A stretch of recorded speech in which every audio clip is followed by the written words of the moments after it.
جی. لیکن اس intra party election کو پہلے دن سے لے کے جب تک اناؤنس نہیں ہو گیا جی جی فالو ہو رہا تھا. جی جی میڈیا الیکٹرانک پہ بھی اور نیوز پیپر پہ بھی. اور وہ ساری جو نیوز پیپر کٹنگز تھیں، ساری جو ویڈیوز تھیں، جی جی اس کی جو رپورٹنگ تھی، وہ سب کچھ ہم نے لگایا. جی جی اس کے علاوہ آپ کوئی چیز ایسا ثابت نہیں کر سکتے سوائے اس کے کہ آپ کو اجازت ہو کہ آپ وہ جو 500 لوگ جمع ہوئے تھے ان کو آپ پیش کر سکیں جی جی ایز وٹنسز.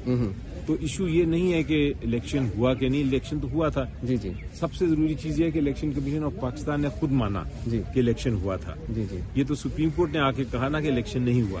اور سپریم کورٹ نے بھی اس لیے نہیں کہا کہ الیکشن، انہوں نے یہ نہیں کہا کہ الیکشن نہیں ہوا. سپریم کورٹ نے کہا جو شخص 4-5 آئے تھے روسٹرم پہ، جی جی جی جی ان کو نامینیشن پیپر نہیں دیے ہوئے، جی اس لیے الیکشن درست نہیں ہوا. جی جی یہ سپریم کورٹ کا تھا. اور وہ جو 4-5 لوگ تھے جن سے عدالت نے 3 سوال پوچھے کہ جی آپ ممبر ہیں، انہوں نے کہا ہیں. پھر عدالت نے ان سے پوچھا کہ آپ نے الیکشن لڑنا تھا، انہوں نے کہا ہم نے الیکشن لڑنا تھا. پھر ان سے پوچھا کہ آپ کو رنجش کیا ہے، انہوں نے کہا رنجش یہ ہے کہ ہمیں نامینیشن پیپرز نہیں ملے. عدالت نے کہا کہ بس یہ بالکل سچ ہے، یہ درست ہے، اور ججمنٹ اس لیے انہوں نے سیٹسفائڈ کر دی. تو یہ سب نے دیکھا، اور اسی لیے میں کہہ رہا ہوں کہ ہمیں ریویو فائل کرنا ہے اور جلدی. دیکھیں وہ ان کی ذاتی ایک جو فیصلہ ہے، جی جی اس پہ تو میں کامنٹ نہ میں کر سکتا ہوں نہ کرنا چاہیے. جی جی پتہ نہیں کیا وجہ ہے کہ انہوں نے بائیک آؤٹ کیا، لیکن میرا خیال ہے ان کا اگر یہ وجہ ہے کہ یہ الیکشن نہیں ہو رہا اس فیصلے کے بعد، تو یہ ایک سلیکشن ہو رہی ہے. جی جی تو اس لیے میں بائیک آؤٹ کر رہا ہوں. تو وہ ایک نظریاتی فیصلہ ہے، اس کو اپریشیٹ کرنا چاہیے. اعتزاز صاحب کا ان کو میں بہت اچھی طرح جانتا ہوں اور بڑی رسپیکٹ ہے ان کی. جی جی میرے سینئر بھی ہیں.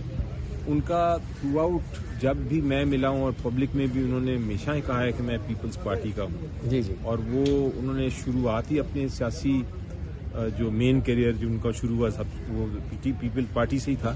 اور وہ تھرو آؤٹ پیپلز پارٹی کے ہی کیسز بھی کرتے رہے، ان کی سیاست بھی کرتے رہے، ان کے عہدے بھی ان کے ہی منسٹر رہے. تو وہ ایسے شخص نہیں ہے کہ وہ ایک پارٹی سے دوسری پارٹی کو جمپ کریں. جہاں تک پی ٹی آئی کا تعلق ہے، ان کی سمپتھی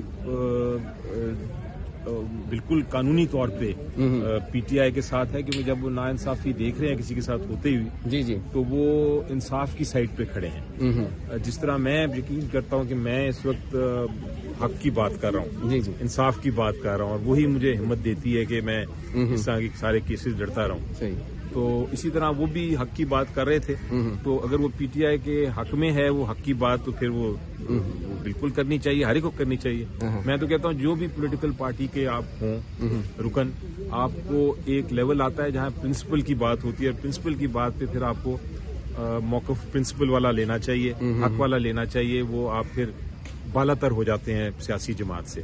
سینٹ میں بھی میں یہی بات کرتا ہوں کہ آپ کو کوشش ہمیشہ یہ کرنی چاہیے کہ آپ پہلے سب سے پاکستان کی بات کریں، پرنسپلز کی بات کریں، اور پھر اس کے بعد اپنی پارٹی اور سیاست کی بات کریں. بڑا ضروری یہ ہے کہ ان کا کیس توشہ خانہ کی جو کنوکشن ہے، جی اس کے خلاف ایک کیس پینڈنگ ہے سپریم کورٹ آف پاکستان میں. جی اگر اس کی سماعت ہو جائے اور وہ اس میں اس کو سسپینڈ کر دیا جائے، جی جی تو پھر میرا خیال ہے ان کا رستہ کلیئر ہو جاتا ہے.